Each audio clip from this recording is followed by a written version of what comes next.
नमस्कार दोस्तों, मैं आकाश।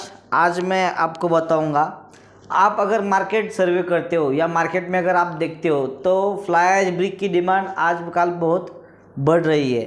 और साथ ही में आपको देखने को मिलेगा कि आपको मार्केट में बहुत सारी ब्रिक मशीन आपको बंद दिखाई देगी।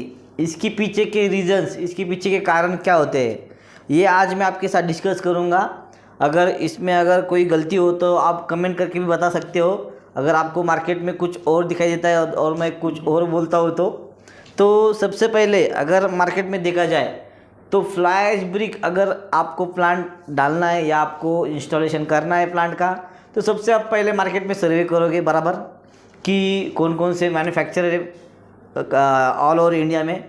तो अगर आप सर्वे करते हो तो आप सर्वे करने के बाद आपको मशीन में क्या दिखाई देता है, आप मशीन में सिर्फ देखते हो कि इसमें कितना ब्रिक बन रहा है, लेकिन आप इसके पीछे जो ब्रिक निकलने वाली है, जो ब्रेक साइकिल का टाइम है, ब्रिक कितने सेकंड में निकलने वाली है, इसको आप भूल जाते हो। ये आप दिखाई नहीं देता आपको, या फिर आप जो मैन्युफैक्चरर है उसको पूछते नहीं। वो उसका काम होता है सिर्फ बेचना। उसको आपको बोलेगा 10 ब्रिक निकलता है, 12 ब्रिक निकलता है, और आपको वो 20,000 30,000 प्रोडक्शन बता के आपको बेच देगा। इसके बाद क्या होता है, आप प्लांट लगाते हो, आप प्रोडक्शन निकालते हो, लेकिन आपका लेबर काम करता है सिर्फ 8 घंटा बराबर। 8 घंटा में उसका लंच टाइम होता है आधा घंटा, अभी हो गया है 7.5 घंटा। अगर 7.5 घंटे के हिसाब से अगर प्रोडक्शन देखोगे तो वो निकलेगा 6,000 7,000 8,000। जैसे मैंने आपको बताया कि आपका अगर 7,000 प्रोडक्शन निकलता है, 8,000 निकलता है, तो आप कंपनी को कॉल करोगे, उनको पूछोगे सर आपने तो 20,000 25,000 30,000 बोला था, लेकिन यहाँ पे तो सिर्फ 8,000 7,000 निकल रहा है, तो कैसे? तो कंपनी वालों का रिप्लाई होगा आपको कि हमने आपको एक दिन का प्रोडक्शन बताया था, वन डे का, आपको हमने 8 घंटे का नहीं बोला था। मतलब क्या होता है, मार्केट में आपको पर शिफ्ट के हिसाब से कोई प्रोडक्शन नहीं बोलता है। अगर बोला भी तो एक्चुअल जो मशीन 100% इफिशिएंसी काम कर सकती है, जो ऑटोमेटिक मशीन होगी, वो मैनुअली लेबर लोग काम नहीं कर सकते। मतलब उतना 100% इफिशिएंसी से कोई भी आदमी काम नहीं करता है। अगर ह्यूमन होगा तो उसको आपको 70% या 70% ही आपको इफिशिएंसी यूज़ करना होगा, तभी आपका प्रोडक्शन उतना ही निकलेगा। अगर आप देखते हो, अगर दूसरा पॉइंट, ये तो हो गया ब्रिक कितना निकल रहा है, उसका साइकिल टाइम क्या है। उसके बाद में सेकंड होता है कि कॉस्टिंग सबसे मैटर करता है। कॉस्टिंग अगर आप देखोगे तो अगर आपके पास 2 कंपनी का कोटेशन आ रहा है, अगर एक आपको बेच रहे हैं 10 लाख में, दूसरा बेच रहा है 15 लाख में, तो आप बोलोगे कि अरे यार 10 लाख वाला बेस्ट है, ये भी वही दे रहा है, ये भी वही दे रहा है। लेकिन आप कंपनी में जाके दोनों को कंपेयर करके आप डिसीजन नहीं लेते हो, आप सिर्फ कॉस्टिंग को देख के डिसीजन लेते हो। जो 10 लाख वाला बंदा होगा, जो 15 लाख वाला बंदा होगा, वो दोनों ब्रिक मशीन बनाते, ये तो सच है, लेकिन दोनों ने क्या क्या यूज़ किया है उनके मशीन के अंदर। जैसे कि हाइड्रोलिक मोटर होता है, पैन मिक्सर पे मोटर होता है, गियर बॉक्स होता है, वाल्स होते हैं, आपके हाइड्रोलिक फिटिंग होती है, आपका रॉ मटेरियल होता है, आपके हार्डवेयर होता है। मतलब ये जो सारी चीज़ें स्टैंडर्ड किसने यूज़ किया है, किसी ने नॉन स्टैंडर्ड यूज़ किया है, ये आपको देखना होगा, तभी आपको पता चलेगा आपका जो प्लांट है वो 10 साल रन होने वाला है या एक ही साल में आपका बंद गिरने वाला है। इसके पीछे ये भी कारण होता है।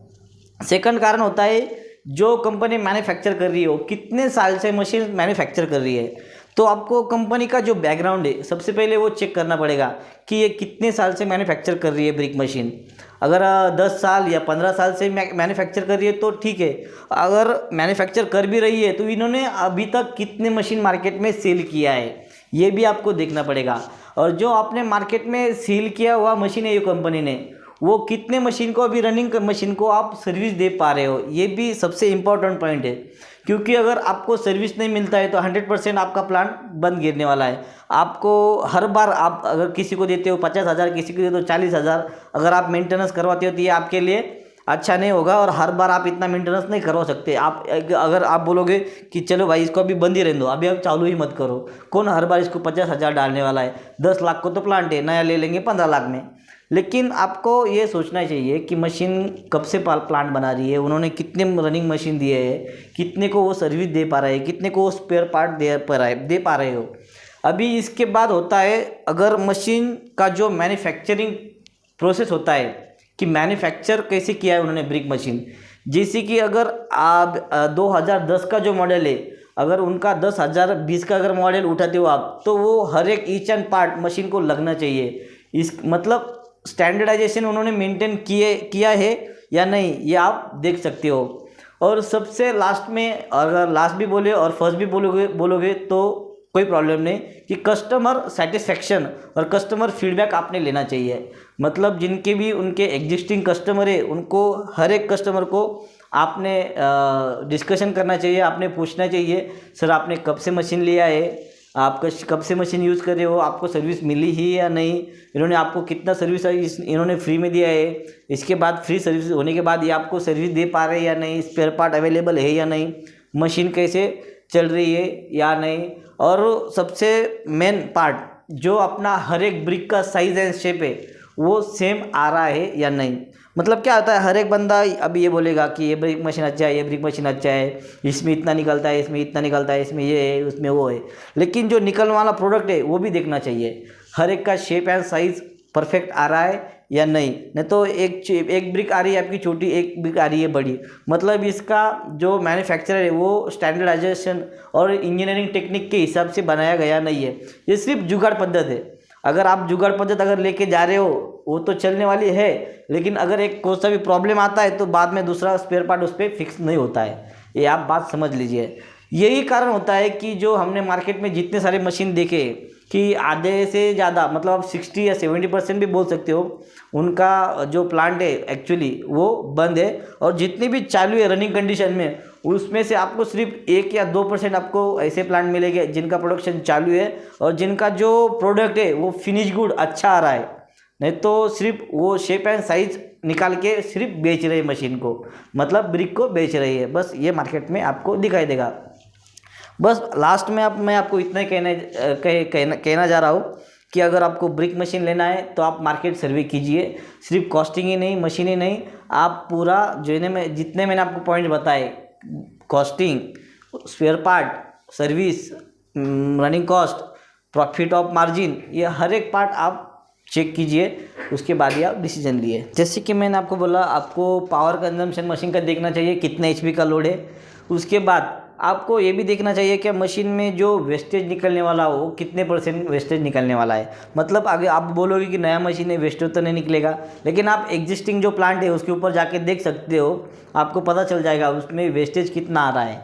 अगर ज़्यादा वेस्टेज निकलता है तो आपका जो प्रॉफिट ऑफ मार्जिन है वो यहीं पे जाने वाला है। उसके बाद में जो एग्जिस्टिंग मशीन है उनको 5 साल या 10 साल के लिए जो मेंटेनेंस कॉस्ट है वो कितना लगने वाला है, ये भी आप चेक कर लीजिए। क्योंकि मेंटेनेंस कॉस्ट, अगर आप अच्छी मशीन बाय करते हो तो आपको मेंटेनेंस कॉस्ट या सेंसर या नॉर्मली हार्डवेयर यही चेंज करने की ज़रूरत होगी। आपको जो हाइड्रोलिक सिस्टम है या पंप है या मोटर है, ये जो चीज़ें आपकी सालों साल तक चलने वाली चीज़ें है, इसको कोई प्रॉब्लम नहीं आने वाला है।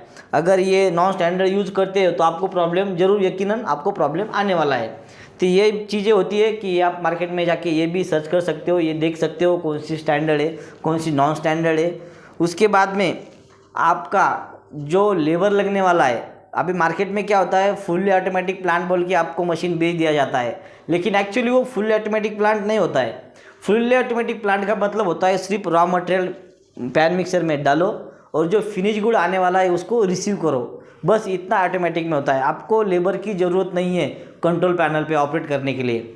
अगर आपको उन्होंने बोल दिया कि हमने आपको फुल्ली ऑटोमेटिक प्लांट दिया है, अगर आपका लेबर उस वहाँ पे ऑपरेट कर रहा है पैनल या कौन सा भी वॉल, अगर कुछ भी मैनुअल ऑपरेटर वहाँ पे है, तो ये फुल्ली ऑटोमेटिक प्लांट नहीं है। आपको उन्होंने मतलब धोखे में रखा है और आपको फुल्ली ऑटोमेटिक नाम से आपको मैनुअल प्लांट आपको बेच दिया है। तो आप ये भी मार्केट में सर्च कर सकते हो कि वो जो बोल रहे हैं वो सही है या नहीं।